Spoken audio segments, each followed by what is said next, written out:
2025 finally खत्म होने वाला है और साथ में खत्म होगा रियल मैड्रिड का एक डिजास्टर साल। मतलब अगर कोई साल मुझे अपनी लाइफ में रियल मैड्रिड की मेमोरी से हटाना होगा तो वो प्रोबेबली 2025 होगा, बिकॉज 24-25 सीजन ट्रॉफी लेस गए और इस सीजन जहां हमें लगा था कि हम फाइनली वापस आएंगे, वह हम फिर से भाई वापस रियल मैड्रिड उसी पोजीशन पर खड़ी है, उसी मोड़ पर खड़ी है जहां पर लास्ट सीजन खड़ी थी। और वो लास्ट सीजन कैसे एंड हुआ था वो सबको पता है, कितनी ह्यूमिलेशन हमें झेलनी पड़ी थी वो सबको पता है। और ईयर एंड होने के साथ आज हम रेट करने वाले हैं, और आप बोलो बिकॉज 31 दिसंबर आने वाला है, विंटर स्कूल का रिजल्ट आता है हिली एरियाज में, तो आज हम रिपोर्ट कार्ड देने वाले हैं हमारे मैनेजर का, सारे प्लेयर्स को मैं रेट करने वाला हूँ on the basis of 2025 whole year, season नहीं 2025 ईयर। और एक मैं डिस्क्लेमर देना चाहता हूँ, अगर आप किसी प्लेयर की कुछ ज्यादा ही पसंद करते हो, अगर आप प्लेयर एफसी के हो, रियल मैड्रिड को आप पसंद नहीं करते हो, so may be you will feel, आपकी भावनाएं आहत हो सकती है, बिकॉज मैं नंगा करने वाला हूँ इनको। टू बी वेरी ऑनेस्ट, मेरी रेटिंग सुनकर आप एक मिनट के लिए इस थिंकिंग में आ जाओगी कि भाई क्या इतना बुरा सीजन गया है, बट इन रियलिटी उतना बुरा गया है बिकॉज मैं जज करूंगा उनको उनकी एक्सपेक्टेशन से, हमने उनसे क्या एक्सपेक्ट करा था, उन्होंने क्या डिलीवर करा है, और ऑन फील्ड ऑफ फील्ड जो कुछ भी चला है। सो सबसे पहले स्टार्ट करते हैं मैनेजर के साथ। इस ईयर रियल मैड्रिड ने 2025 में दो मैनेजरों के साथ हमने खेला है भाई। पहले तो कार्लो एंचेलोटी थे और फिर जाबी अलोंसो थे। सो कार्लो एंचेलोटी को अगर मुझे पर्सनली रेट करना हो, देखो कार्लो का मुझे लगता था, जो मेरा पर्सपेक्टिव था कि जो कुछ भी हो रहा है रियल मैड्रिड में लास्ट सीजन, जो कुछ बुरा हुआ था वो कार्लो की वजह से हुआ था। बट इस सीजन जब मैंने देखा कि अंदर जाबी अलोंसो भी सेम पैटर्न हो रहे हैं, सेम चीजें हो रही है, सेम लीक्स आ रहे हैं, तो आई रियलाइज कि कार्लो की उतनी गलती नहीं थी। और जहां मुझे लगा था कि कार्लो का लास्ट सीजन, अगर मुझे रेट करना होता कार्लो को इस सीजन के स्टार्ट होने से पहले, तो मैं प्रोबेबली रेट करता 5 और 6 का, बिकॉज जितनी ह्यूमिलेशन हमें मिली थी। But after seeing this Real Madrid under Xabi Alonso, भाई मैं कार्लो एंचेलोटी को सॉलिड 7 देने वाला हूं, बिकॉज आई नो बहुत सारे मैचेस हमने हारे, बहुत ऐसी टीम्स के अगेंस्ट हारे जिनके अगेंस्ट हमें हारना नहीं चाहिए था, लेकिन Carlo did a good job, decent job. मतलब ह्यूमिलेशन हुई बट फिर भी हमने क्वार्टर तक पहुंचे हम यूसीएल के। ला लीगा में इन द एंड 4 पॉइंट से हारे हैं, बेशक लीग पहले ही ओवर हो गई थी, बट फिर भी फाइनल में हारे थे कप्स के। सो हम थे बट हम फिर भी वहां नहीं थे। सो कार्लो मेरे अकॉर्डिंग 7 डिजर्व करता है। और अब आते हैं इस सीजन के करंट मैनेजर हमारे जाबी अलोंसो जी पर। जाबी अलोंसो बोलो आप, भाभी अलोंसो बोलो, शुरू में तो जाबी अलोंसो था। जब भाभी वाले मीम बने थे तो मैं था भाई भाभी तो नहीं है जाबी है, बट एट द मोमेंट भाई भाभी वाले काम कर रहा है, भाभीओ वाले काम कर रहा है भाई जाबी। मुझे नहीं पता क्या हो गया है, कैसे हो गया है। अगर जाबी को आपको कंप्लीटली रेट करना हो ना, तो जो शुरू के 15 गेम थे ना उसके रियल मैड्रिड करियर के, वो आप लिटरली 10 में से 9 और 9.5 दे दोगे। बट अगर उसके बाद के जो 10 मैचेस देखने हो ना, रिसेंट 10 मैचेस, मैं लिटरली भाई माइनस में रेट कर दूंगा, बिकॉज जाबी ने इतना बुरा करा है। और द सैडेस्ट पार्ट वो था ना कि जाबी ने अपनी आइडेंटिटी लूज करी थी। जाबी इज नॉट जाबी एनी मोर। जाबी अब वो जाबी नहीं है जो आया था लेवरकुसन से, चाहे वो शुरू के 10 गेम्स में था, रीजन जो भी हो, बट जाबी ने भाई लिटरली सब कुछ दे दिया है। जाबी बेंड ओवर हो गया है हमारे प्लेयर्स के आगे कि भाई ठीक है, तुम ही खुदा हो, तुम ही दाता हो, सब कुछ तुम ही भगवान हो, प्रभु परमेश्वर, सब कुछ तुम ही हो। बस जाबी बोलते हैं मैच जीतो मैं मैनेजर बना रहूंगा, जाबी उसी में खुश है। और that is the saddest part. But हमें समझना पड़ेगा जितने सारे कंस्ट्रेंट्स है, जितनी लिमिटेशंस है जाबी पर, बट फिर भी जाबी ने बहुत डिसीजन मेकिंग गंदी करी है, स्पेशली उसके सब्स्टिट्यूशन, प्लेइंग 11, एंड्रिक वाली सिचुएशन। सो मुझे मन कर रहा है कि भाई बहुत ही बुरे पॉइंट्स दूं, बट जो शुरू के 10 या 12 मैचेस में जाबी ने दिखाया था तो उतना भी बुरा नहीं है, बट स्टिल भाई and I am giving 6.5 because मेरी एक्सपेक्टेशन बहुत आई थी। आपको साइनिंग्स मिली है, you have to do better, so 6.5 for Xabi Alonso. So अब आते हैं टीम पर, बिकॉज बोर्ड की रेटिंग मैं सबसे लास्ट में करूंगा। बोर्ड की रेटिंग आप कर ही नहीं सकते, वो इतने बुरे हैं। सो let's start with the team. सबसे पहले गोलकीपर से स्टार्ट करते हैं, बिकॉज दो लौंडे थे, लुनिन और टिबो कोर्टुआ। लुनिन को उतना चांस मिला नहीं, टिबो कोर्टुआ थोड़ा इंजर्ड था तब लुनिन खेल लेता था, बट ओवरऑल गोलकीपर्स के हाथों में जितना था उन्होंने करा है। जो कुछ टिबो कोर्टुआ के हाथ में था टिबो कोर्टुआ ने करा है। और आई नो इस सीजन टिबो कोर्टुआ ने बहुत सारी मिस्टेक करी है, बहुत सारी ऐसी चांसेस थे और ऐसे गोल्स थे जो मे बी टिबो कोर्टुआ कभी कंसीड नहीं करता अपने करियर में, बट कोर्टुआ ने वो कंसीड करे हैं। लेकिन टिबो कोर्टुआ ने फिर टिबो कोर्टुआ वाले सेव भी करे हैं। बट ओवरऑल अगर मुझे बोलना हो, टिबो कोर्टुआ का 2025 मेरे अकॉर्डिंग उतना अच्छा नहीं था जितना हमने एक्सपेक्ट करा था, बट उतना भी बुरा नहीं था। So it was a decent mixture था। सो मैं 7.5 देने वाला हूँ टिबो कोर्टुआ को। अब आते हैं उनके भाई लुनिन पर। आई थिंक एक मामले में तो मैड्रिड मतलब लकी मैं बोलूंगा कि हमारे पास best second goalkeeper in the world. Because Lunin का भाई अगर आप वो कैंपेन देखोगे जिसमें हमने 24 में यूसीएल जीता था, माय गॉड ग्रेशियस, लुनिन किसी भी टीम में स्टार्ट कर सकता था, लिटरली स्टार्ट कर सकता है। बट लुनिन भाई, लुनिन को पता है उसे रियल मैड्रिड में रहना है, वो इस होप में बैठा है कि टिबो कोर्टुआ कभी ना कभी, हमारा जिराफ भाई कभी ना कभी बीमार हो जाएगा, पानी पीते पीते कभी ना कभी टिबो कोर्टुआ की टांगे बड़े परे हो जाएगी, जैसे जिराफ वो अजीब सी पोजीशन में पानी पीता है। सो उस होप में लुनिन बैठा है। बट लुनिन को जितना भी चांस मिलता है भाई टर्न अप करता है, भाई परफॉर्म करता है, सॉलिड 7 है यार लुनिन आपका। मैं बोलूँ ना, Lunin is your dead chocolate ना, आप लुनिन को आप पिटकेट ले लो, कभी भी मूड हो, कोई भी मूड हो, उठाओ खाओ, बस वो लुनिन है भाई। लुनिन ना कुछ एक्स्ट्रा ऑर्डिनरी करता है, ना कुछ बहुत बुरा करता है, लुनिन सब कुछ बेटर कर देता है, मतलब वर्क करता है, जॉब डन हो जाती है। So Lunin is 7 for me. और अब आते हैं हमारे डिफेंडर्स पर, because this is not Real Madrid standard, to be very honest. I know injury hit हुई है, इंजरी ने हिट करा है, बहुत प्लेयर इंजरी की वजह से नहीं खेले, और बहुत बड़ा उसका रोल जाएगा बोर्ड पर भी कि क्यों आपने क्यों मैनेज नहीं करी, मेडिकल डिसीजन क्या थे, इतने बुरे क्यों थे। बट मैं स्टार्ट करूंगा राइट बैक से, सेंटर बैक और फिर लेफ्ट बैक पर जाएंगे। तो सबसे पहले करते हैं Danny कारवाहाल, legend of the game, last से लास्ट सीजन भाई गोटीड था, 24 सीजन उसका गोटीड था। मैंने उससे बेटर डैनी कारवाल को आई डोंट थिंक सो कभी देखा होगा, उतने पूरे सीजन में उतना कंप्लीट, शायद 16-17 वाला या 17-18 वाला सीजन था। और इस सीजन डैनी कारवाल गायब था भाई, टू बी फेयर गायब था, इंजरी थी। बट जब इंजरी के बाद भी वापस आया, so he was not there, was not there. आपको दिख रहा था कि बॉडी अब साथ नहीं दे रही, और उसमें डैनी कारवाल की गलती नहीं है। बट आप रियल मैड्रिड के लिए खेल रहे हो, आपने पूरे के पूरे 2025 में सिर्फ 8 गेम्स खेली है हमारे लिए, तो हम तो रेट करेंगे यार। और इट इज टाइम कि हम डैनी को बाय करें, because his body is not able to play on that level. So मैं भाई डैनी कारवाल को 5 दूंगा, because he was good but he was not good at all.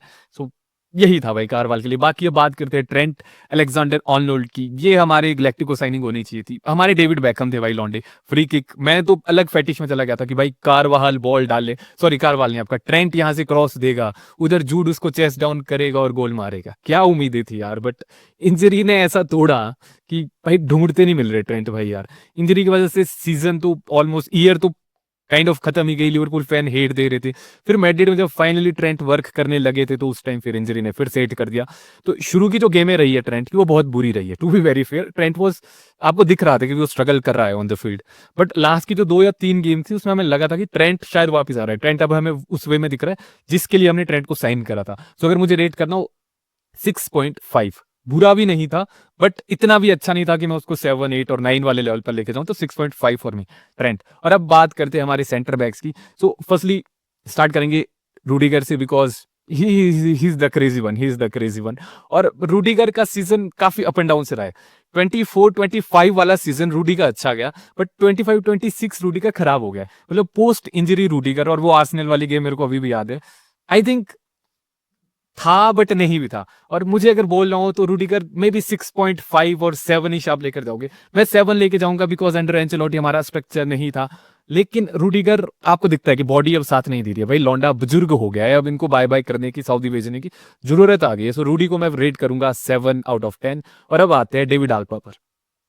नहीं है, आने की जरूरत भी नहीं है, आप ऐसे रेट कर दो।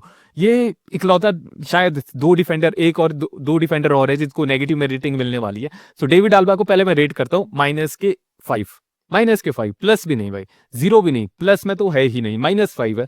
बिकॉज जिस टाइप की सैलरी लौंडा ले रहा है और जिस टाइप की ये स्टेटमेंट देता है कि I am ready to fight, I am ready to show वगैरह वगैरह बोलता है, भाई पिच पे कुछ नहीं दिखता है, पिच पे दिखा ही नहीं। 25 में मेरे को दिखा ही नहीं अल्बा। अल्बा सिर्फ 14 बार फीचर हुआ रियल मैड्रिड के लिए पूरे 2025 में। 12 महीने होते हैं, आल्बा जी ने 2 महीने ज्यादा लगा के 14 बार आए भाई, हमारी खुशकिस्मत। बाकी फोटो शूट में हमें ज्यादा दिख जाता था, पार्टीज में हमें ज्यादा दिख जाता था, इंटरव्यू देते हुए ज्यादा दिख जाता था कि आई एम बैक, मैं आ रहा हूँ, मैं आ रहा हूँ। बट आया नहीं भाई, नेगेटिव जोन पे निकल गया। सो -5 फॉर डेविड आल्बा। अब बात करते हैं हमारे बेस्ट डिफेंडर की, वो है either मिलिताओ, his best post injury. भाई लौंडा सॉलिड था, मुझे लगा था शुरू में इफी था, लेकिन इंजरी के बाद से जो कमबैक करा है। और यू हैव टू अंडरस्टैंड भाई के दोनों पैरों में एसीएल हुई थी, दोनों लेग में एसीएल है उसको, पूरी डिफेंसिव जो बर्डन था पूरी की पूरी टीम की फटी पड़ी थी। बट फिर भी भाई मिलिताओ आया, मिलिताओ ने परफॉर्म करा। और मुझे अगर रेट करना भाई 7.5, ही was solid, he was solid. और जो सॉलिड था वो था राउल असेंसियो।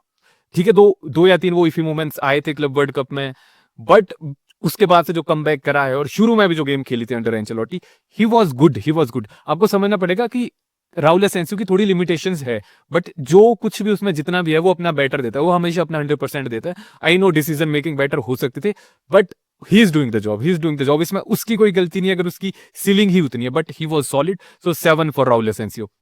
और अब बात करते हैं हमारे इकलौते बॉल प्लेइंग सेंटर बैक की, जो फिट है एट द मोमेंट। आपके मिलिताओ इंजर्ड हो रखे, वो है आपके डीन हॉयसन। हॉयसन का सीजन ऐसे गया, बस वो ऐसे पीक इतनी ऊंची आई कि मैं ऐसे हो गया था कि my God, Marco Fernando Herero वापस आ गया भाई। हेरेरो लेवल की बॉल प्लेइंग एबिलिटीज आ गई है वापस। लेकिन जैसे ही हमने हॉयसन की डिफेंसिव एबिलिटीज देखी, हॉयसन की आपकी एयर में भाई ड्यूल लड़ने की काबिलियत देखी भाई, my God he was bad यार, he was bad defensively, he is really very bad. उसको चाहिए एक लौंडा जो उसको कवर कर सके, बट उसका स्ट्रॉन्ग ट्रेट इतना स्ट्रॉन्ग है कि he is on another level. So Hoyson, maybe because of that ball playing ability, और वो जिस वे में जो कुछ करता है, 7 में दूंगा, not more than मिलिताओ। मिलिताओ was our best defender। और अब बात करते हैं लेफ्ट बैक्स की। लेफ्ट बैक तो एक ही था, जो है अल्वारो, जो आई थिंक हमारे पूरी सेंटर बैक पेयरिंग का, पूरी डिफेंस का बेस्ट प्लेयर था, वो था अल्वारो। सो अल्वारो 8 में दूंगा, सॉलिड प्लेयर भाई, सॉलिड साइनिंग, बढ़िया सब कुछ था। और फिर फ्रान गार्सिया, मे बी फ्रान गार्सिया 5 और 6 डिजर्व करता है, इससे ज्यादा नहीं, बिकॉज उसको पता नहीं उसे करना क्या है। बहुत बार उसकी गलती भी नहीं है कि विनीसियस उसको पास ही नहीं देता है, बट ही लैक्स दैट, आप बोल सकते हो रियल मैड्रिड में खेलने वाली कामनेस, दैट डिसीजन मेकिंग। सो 5 ठीक है, खुश रहेगा उसमें वो। और अब एक और लौंडा है जो माइनस में टच होने वाला है, वो है फर्लन मेंडी। मैं रियल मैड्रिड प्लेयर्स को हेट नहीं करता हूँ, अगर कोई बुरा परफॉर्म करता है तो मैं उसको क्रिटिसाइज करता हूँ, कोई अच्छा करता है तो मैं उसको अप्रिशिएट करता हूँ, but Ferland Mendy is the only person जिसको मैं हेट करता हूँ। वर्ल्ड फुटबॉल में इकलौता बंदा है जिसको मैं हेट करता हूँ, और ये रियल मैड्रिड के लिए खेलता है। क्यों खेलता है मुझे नहीं पता, कैसे खेल रहा है मुझे नहीं पता, अभी भी क्यों है मुझे नहीं पता। He is that bad, he is shit man, he is shit. अगर मुझे shittiest player of the year का अवार्ड देना होगा ना, वो फर्लन मेंडी को देगा, वो इतना बुरा था। और रेट मैं इसको कर नहीं सकता, आप इसको माइनस इन्फिनिटी डाल दो, अगर वो मैथमेटिकली सेंस बनाती है तो माइनस में इन्फिनिटी तक लेके जाओ, वो फलन मैंडी रेट होने वाला है। सो अब आते हैं हमारे मिडफील्ड पर, जो बूम करके धड़ाम करके खाई में गिरी एकदम से। और रीजनिंग है बिकॉज हमारे पास वेटरन नहीं है, और मुझे नहीं पता मिडफील्ड को आप किस वे में जज करोगे। शायद बहुत सारे प्लेयर आउट ऑफ पोजीशन खेल रहे थे, बहुत सारे प्लेयर्स फिट नहीं थे, लेकिन फिर भी अगर मुझे एक्सपेक्टेशंस के लेवल पर जज करना होगा, so let's start with the lowest one, that is your Dani Ceballos. 4.5 भाई आया था, मुझे लगा था finally Dani Ceballos is back, but Dani Ceballos को देख के लगता है कि उसको टाइम देकर आप टाइम वेस्ट कर रहे हो। उससे बेटर अगर आप कैस्टिया के किसी प्लेयर को खिलाओ तो वो ज्यादा बेटर परफॉर्म करेगा। तो डेनिस सबायस 4.5, इससे ज्यादा वो डिजर्व नहीं करता है। नाउ एक और प्लेयर जो बुरा था, अभी भी बुरा ही है, that is कामाविंगा। कामाविंगा is that guy ना, जो मुझे पर्सनली लगा था कि ये आपके जाबी अलोंसो की साइनिंग है। He is that type of midfielder जो जाबी को चाहिए, बट भाई लौंडा फिट ही नहीं रहता है। लौंडा फिट ही नहीं रह सकता, लौंडे को पार्टियां करनी है, आपको पोस्ट दिख जाएगी उसकी कि कभी सऊदी में है, कभी ब्राजील में है, कभी एलए में है, हर जगह दिखेगा, बट लौंडा फिट नहीं रहेगा। पिच पे बैक टू बैक 3 मैचेस नहीं खेल पाएगा, but back to back 3 parties वो पक्का से वो कर देगा, ज्वाइन कर देगा। So Camavinga, I am really really feeling, मैं सॉरी तो फील कर ही नहीं रहा मैं, बिकॉज इंजरी है। तो भाई अब अगर आप प्रॉपरली हार्ड वर्क नहीं करोगे तो यही होगा भाई, आप पार्टियां करनी है तो फिर यही होगा। सो 6 फॉर आपके कामाविंगा। बाकी 3 मिडफील्डर हमारे, फेडे वल्वर्दे, चुआमेनी और गूलर, इन तीनों को मैं रेट करूंगा 7 आउट ऑफ 10। बिकॉज आपको समझना पड़ेगा, फेडे और चुआमेनी बहुत बार आउट ऑफ पोजीशन खेले, मतलब गूलर भी आउट ऑफ पोजीशन खेला है। तीनों के तीनों बहुत चीजें लैक करते हैं, लेकिन तीनों के तीनों ने दिया भी है। और मैं पूरा का पूरा 2025 कंसीडर कर रहा हूं। आपको समझना पड़ेगा 2025 में, प्रीवियस सीजन में अगस्त तक आपके फेडे और चुआमेनी डिसेंट जॉब कर रहे थे, बट इस सीजन फेडे को क्या हो गया मुझे नहीं पता, इस सीजन चुआमेनी को क्या हो गया मुझे नहीं पता। दोनों गायब हो जाते, दोनों आते नहीं है बॉल रिसीव करने। किस काम का सीडीएम हमारा आपका चुआमेनी? फेडे किस काम का बॉक्स टू बॉक्स 8, अगर उसको रनिंग ही नहीं करनी है, उसको बस खड़े रहना है, उसको वॉकिंग करनी है। ये कैप्टन है हमारे, भाई द वे फेडे इज कैप्टन। और मैं एक्सपेक्ट नहीं करता भाई, अब मैंने वही बोला था कि एक्सपेक्टेशन बहुत आई थी मेरी, to be very honest, Tchouameni और फेडे से, बट भाई इन्होंने डिलीवर नहीं करा है। लेकिन because out of the position खेले हैं बहुत बार, आप बोल सकते हो कि बाकियों की वजह से भी इफेक्ट हुआ ही है इनकी परफॉर्मेंस, लेकिन फिर भी अच्छे नहीं थे भाई, अच्छे तो नहीं थे। मैं 7 इसलिए दे रहा हूं बिकॉज बहुत बार आउट ऑफ पोजीशन खेले, और कोई रीजन नहीं है। अगर मुझे पर्सनली देना होता मैं दोनों को 6-6 देता, 6-6 दे देता मैं फेडे और चुआमेनी को। और गूलर का आपको समझना पड़ेगा, डीएलपी नहीं खेल सकता, उसकी गलती भी नहीं है, लेकिन बहुत हद तक उसकी भी गलती है। मतलब अगर ठीक है कोच बोल रहा है तेरे को कि तू डीएलपी खेल, बट व्हेन यू नो कि तू वो पास नहीं दे सकता, तो भाई अटेम्प्ट ही मत कर उसको। सिंपल बैक पास दे दे, थोड़ा सा फॉरवर्ड पोजीशन में आ जा, बात कर ले कोच से कि भाई मुझसे नहीं हो पा रहा है। बट अब उसमें हम कुछ नहीं बोल सकते कि उतनी अंडरस्टैंडिंग है या नहीं है, अब क्या बोले। बट गूलर आपका डिसेंट था, he scored some goals, assist दिए भाई, एकदम से चमक गया था गुलर का सितारा। बट जैसे ही स्ट्रॉन्ग टीम्स आई गुलर गायब हो जाता था। बट वो विद एज शायद सीख जाएगा, लेकिन ही was solid, he was 7/10 for me. और अब करते हैं बात हमारे बेस्ट मिडफील्डर की, और मेरे लिए तो शायद बेस्ट प्लेयर हो सकता है इस सीजन का, दैट इज जूड बेलिंगम। उस पर आएंगे कि बेस्ट है कि नहीं है, but Jude Bellingham he was everywhere, he was everywhere. जिसको लग रहा था कि विदाउट जूड हम बेटर है, भाई नहीं है। विदाउट जूड हम बेटर इसलिए लग रहे थे बिकॉज वो शुरू के 10 मैचेस में प्लेयर इसलिए खेल रहे थे कि भाई कहीं जाबी बिठाई ना दे, जाबी कहीं बैक पैक करवा के भेज ही ना दे। जैसे उन प्लेयर्स को पता लगा कि भाई हमारी चलने वाली है, जाबी की चलेगी नहीं, वो वापस नॉर्मल पर आ गए। जूड का क्लच, जूड का आपका डिफेंसिवली विनीसियस और एम्बापे गुलर के लिए कवर करना, प्रेसिंग करना, क्रिएट करना, फिर गोल स्कोर करना, he is everywhere, he was everywhere. और आई थिंक बेलिंगम को आप वर्ल्ड के बेस्ट प्लेयर्स में काउंट करते हो, not in the world's best midfielders. Bellingham इतना अच्छा था, और बेलिंगम ने भाई इस सीजन 6 गोल मारे हैं, 2025 में 13 गोल मारे हैं, जो सेम है विनीसियस जूनियर के। सो बेलिंगम बेलिंगम है भाई, जूड बेलिंगम है। सो मैं दे रहा हूँ 9.5 जूड बेलिंगम को, मेरा बायस है तो है यार, अब कुछ नहीं कर सकते। सो अब आते हैं हमारे फॉरवर्ड्स पर, बिकॉज इतनी आप बोल सकते हो, वो मुझे वर्ड याद नहीं आ रहा है, बट इतना मैंने कभी नहीं देखा रियल मैड्रिड के प्लेयर्स में कि एक ने गोल ही नहीं मारा, दूसरा 60 मार रहा है, दूसरों के 10 भी नहीं टच हो रहे। क्या हो गया भाई यार, इतना भेदभाव नहीं होना चाहिए, गोल गोल मारने के लिए इतना भेदभाव नहीं होना चाहिए, ऐसे रियल मैड्रिड नहीं चल सकती। सो स्टार्ट करते हैं फ्रैंको मास्टेरानो से। ही वॉज ही वॉज है नहीं है, अभी तो नहीं है भाई, अब तो मुझे दिख नहीं रहा। ही वॉज था, वो जब वो था तो गोल तब भी नहीं कर पा रहा था, क्रिएट तब भी नहीं कर रहा था, लेकिन ऑफ द बॉल डिफेंसिवली बहुत कुछ प्रोवाइड कर रहा था। सो वो वर्थ इट है। लेकिन मुझे विदाउट बायस लिए जज करना है तो भाई 4 दूंगा भाई फ्रैंको भाई। वो भी 4 इसलिए बिकॉज आप डिफेंसिवली बहुत कुछ कर रहे थे, उसके अलावा आप कुछ नहीं कर सकते थे। आई नो रॉ हो, आपकी गलती नहीं है, लेकिन हम तो जज करेंगे भाव। उसके बाद आते हैं ब्राहिम डियाज। इकलौता बंदा है जो 0 पर है, इसको 0 रेटिंग मिली है। ये नेगेटिव में भी नहीं है, ये पॉजिटिव भी नहीं है। इसका होना ना होना कोई फर्क नहीं पड़ता। जैसे मेंडी का है ना, मेंडी और आल्बा ये नेगेटिव में है, ये आपके लिए अच्छे नहीं है, आपको इनको निकालना पड़ेगा। वैसे आपका ब्राहिम डियाज है, इसका होना ना होना कोई कोई इफेक्ट नहीं डालता, वो टीम पे कोई फर्क नहीं पड़ेगा, वो खेले ना खेले कोई फर्क नहीं पड़ता है। और ऐसा ही है भाई, एफकॉन में आपको दिखेगा परफॉर्म कर रहा है, लेकिन मैड्रिड के लिए इस सीजन 0 गोल सो फार। ओवरऑल 25 में 5 गोल मारे थे, बट हमें वो सबको पता है वो 5 गोल कैसे आए थे और कितने मिस करे हैं ब्राहिम डियाज ने। सो 0 रेटिंग करूंगा मैं ब्राहिम डियाज को। और अब बात करते हैं 2 यंगस्टर्स की, एंड्रिक और गोंजालो गार्सिया। देखो, लोग बोल रहे कि एंड्रिक को शायद ज्यादा चांस मिलने चाहिए थे, जीजी को चांस नहीं मिलने चाहिए थे उतने, जो कुछ भी बोल रहे हो, but we have to understand दोनों ने 5-5 गोल मारे हैं भाई 2025 पूरी ईयर में। इस सीजन अभी तक दोनों के 0 गोल है रियल मैड्रिड के लिए। आई नो एंड्रिक की सीलिंग ज्यादा है, बट एंड्रिक इंजरी की वजह से बहुत बार बाहर था, और जो प्रोफाइलिंग का वो फिर वो प्रोफाइलिंग वाला सीन आता है कि जो जीजी प्रोवाइड कर रहा था इन क्लब वर्ल्ड कप, वो एंड्रिक नहीं दे सकता था, वो बॉक्स प्रेजेंस एंड्रिक नहीं दे सकता था। बट आई नो सीलिंग में Anrich is better, but performance wise भाई दोनों सेम लेवल पर थे। तो मैं दोनों को भाई 5-5 रेट करूंगा आउट ऑफ 10। और अब आते हैं हमारे फ्रंट 3 पर, विनीसियस, एम्बापे और रोड्रिगो। स्टार्ट करेंगे विद रोड्रिगो। इस सीजन 2 गोल है, सिर्फ 2 गोल है भाई, सिर्फ 2 गोल है, वो भी आज कल ही आए। आज दिसंबर से पहले गोल भी नहीं थे भाई के, मार्च में मारा था लास्ट टाइम, उससे पहले रियल मैड्रिड के लिए ऑफिशियल गोल। लेकिन अगर आप रोड्रिगो का 2025 देखोगे ईयर, तो रोड्रिगो ने भाई 10 गोल मारे हैं, विनीसियस के 13 है, विनीसियस के सिर्फ 3 एक्स्ट्रा लगे हैं। रोड्रिगो का सीजन इतना गंदा गया है ना भाई, इतना हगा है रोड्रिगो ने, माय गॉड। बट आपको समझना पड़ेगा, बहुत बार out of position, defensively kind of आपका फोर्थ मिडफील्डर के रोल में खेल रहा होता था, बहुत बार विंग बैक के रोल में भी खेल रहा होता था, तो डिफेंसिवली बहुत कंट्रीब्यूट करा है।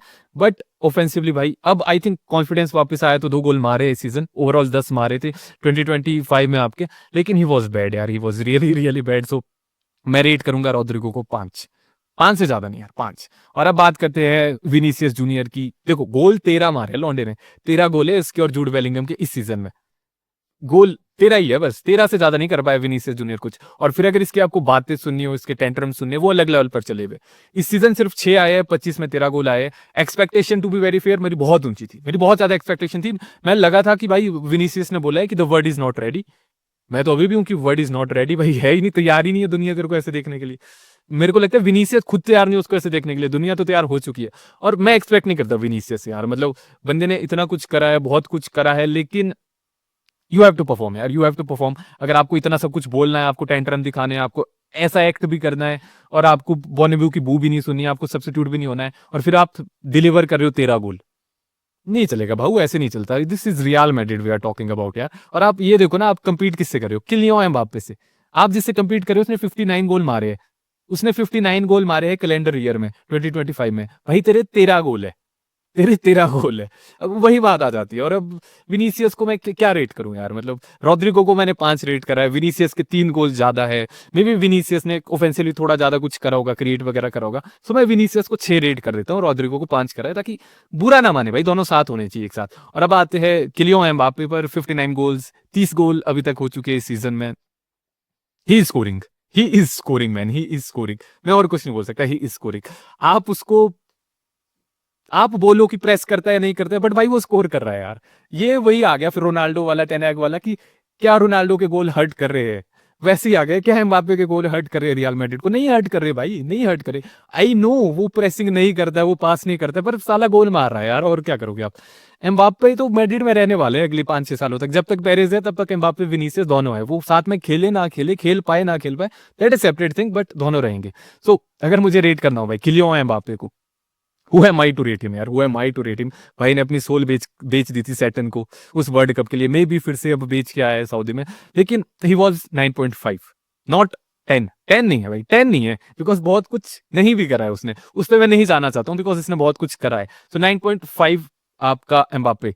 सो अब आते हैं भाई, मैं कुछ अवार्ड्स डिस्ट्रीब्यूट करने वाला हूँ लास्ट में, जल्दी जल्दी करूंगा इनको। सो बेस्ट प्लेयर मेरे लिए जूड बेलिंगम भाई, बिकॉज जो कुछ उसने करा है of the ball, defensively, creative wise, जो कुछ उसने करा है, ही इज एट सेकंड पे टॉप स्कोरर भाई, आपको समझना पड़ेगा। आई नो एम्बापे की गेम अलग लेवल पर गई है, एम्बापे ने बहुत कुछ करा है, बट अगर आप नंबर्स में डीपली जाओगे आपको समझ आएगा, एम्बापे ने प्रेसिंग नहीं करी है, मैड्रिड लिटरली 10 बंदों के साथ डिफेंड कर रही होती थी। एम्बापे पास नहीं देता है दूसरे बंदों को, मैड्रिड की आपकी क्रिएशन वहां खत्म हो जाती थी। बहुत कुछ एम्बापे ने नहीं करा है, एम्बापे ने जितने हगा है, जितने मिसिस करे हैं, बिग गेम्स में जहां एम्बापे गायब हुआ है, मैं नहीं आना चाहता हूँ नेगेटिव चीजों पर। सो आपका Jude Bellingham my best player, और मोस्ट इंप्रूव्ड प्लेयर का अवार्ड मैं दूंगा जॉइंटली टू आर्दा गुलर और किलियन एम्बापे को। दोनों भाई डिजर्व करते हैं, दोनों ने बहुत इंप्रूव करा है, दोनों बेटर थे, और I am happy for them. और अब आते हैं, सबसे ज्यादा डिसअपॉइंटेड मैं किससे था? मैं था रॉड्रिगो से। सबसे ज्यादा डिसअपॉइंटेड मैं पूरे के पूरे ईयर में रॉड्रिगो से था, बिकॉज मेरी एक्सपेक्टेशन उससे बहुत ज्यादा थी। विनीसियस का मेरे को पता है कि विनीसियस के पीछे फैन बेस है, पीआर है उसकी, रॉड्रिगो बेचारे के पास कुछ भी नहीं है, और वो डिफेंसिवली बहुत करता है यार, बहुत देता है लौंडा। अब वो स्कोर नहीं कर पा रहा था, जो मैं था डिसअपॉइंटेड था, मैंने बैक करा है शुरू से उसको, बट हग रहा है तो क्या कर सकते हैं। और फिर आता है जो मेरे 2 फेवरेट अवार्ड है पूरे पूरी की पूरी वीडियो के, ये मेरा फेवरेट सेगमेंट है, दैट इज डीवा ऑफ 2025। कौन है डीवा ऑफ 2025? ये मैं आपसे चाहूंगा कि आप इसका आंसर करें, कौन है डीवा ऑफ 2025? नॉमिनीज में दे देता हूं, Vinicius Junior, Kylian Mbappe, Rodrigo, Camavinga और फेडे वलवर्दे, ये मेरी 5 नॉमिनीज है। चलो जूड बेलिंगम भी ले लो, ये मेरी 6 नॉमिनीज है for divas of 2025। Do let me know कौन आपकी अकॉर्डिंग डिजर्व करता है ये अवार्ड। और फिर आता है शिटिएस्ट, और शिटिएस्ट भी नहीं, आंख फोड़ अवार्ड ऑफ आंख फोड़ प्लेयर ऑफ 2025। ऐसा प्लेयर जिसको देख के आपकी आंखें फोड़ने का मन करे, ऐसे मन करे कि मैं ऐसे पहन लूं और ऐसे आंखें फाड़ दूं खुद की। ये अवार्ड जाता है हमारे फलन मेंडी को, he deserve it fan, he deserve it. और अगर बोर्ड को मुझे रेट करना हो यार, pathetic, pathetic, negative, zero, zero, zero, positive भी नहीं, जीरो। जो कुछ काम करा था जाबी के साथ, वो सब कुछ खत्म कर दिया। जिस वे में उन्होंने बाद में ट्रीट करा जाबी अलोंसो को, जिस वे में लीक्स निकाले, जिस वे में बैक करा है जाबी अलोंसो को, सब कुछ जीरो कर दिया, जो कुछ भी काम करा था पॉजिटिव में। तो यही थी मेरी रेटिंग, यही था मेरा report card for the year 2025 of Real Madrid. Overall trophyless गए हैं, फाइनली खत्म हो रही है 2025। I am thankful to God कि खत्म हो रही है भाई, खत्म हो रही है, और आई होप लॉन्डे बाउंस बैक करेंगे। बाकी अगर आप बताना मुझे in the comment section, what do you think of the div of 2025, कौन डिजर्व करता है, और किसी और प्लेयर की रेटिंग अगर आपको लगती है ज्यादा या कम होनी चाहिए, वो भी बताओ मुझे इन द कमेंट सेक्शन। बाकी यही था यार मेरी साइड से, इट वाज ईयर जो खत्म हो गया, ठीक है, दिस इज रियल मैड्रिड, और क्या बोल सकते हैं। सो मिलते हैं, टिल देन हाला माद्रिद, इनादमास एंड मुचा ग्रासियास।